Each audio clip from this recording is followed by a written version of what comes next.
வணக்கம் விவசாய சொந்தங்களே. தற்போது பனங்கிழங்கு அறுவடை செய்திருந்தோம். அந்த அறுவடையின் போது நமக்கு கிடைத்த பனங்கிழங்கின் தரத்தை பார்க்கலாம். இப்போது அதில் பார்த்தீங்கன்னா, விதைப்பு செய்த போதே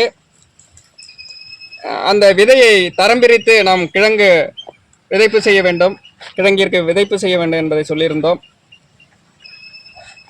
அதில் தரம் பிரிக்கும் போது இந்த பெரிய கிழங்காக காணப்படுவது அந்த பெரிய விதையிலிருந்து நமக்கு கிடைத்தது. அதே போல் இந்த சிறிய விதையிலிருந்து பார்த்தீங்கன்னா, இப்போ ஒரு 50 கிழங்கு பிடிங்கிருந்தோம். அதில் ஒரு 6 கிழங்கு தான் கொடி கிழங்க போயிட்டு. அதனால் தரம் பிரித்து விதைகளை விதைப்பு செய்யுங்கள். இந்த வீடியோ பதிவின் பிடித்திருந்தால் நம்மளுடைய விவசாய களஞ்சியம் சேனலை சப்ஸ்கிரைப் செய்து நமக்கு லைக் பண்ணுங்கள், ஷேர் பண்ணுங்கள், கமெண்ட் பண்ணுங்கள். நன்றி விவசாய சொந்தங்களே.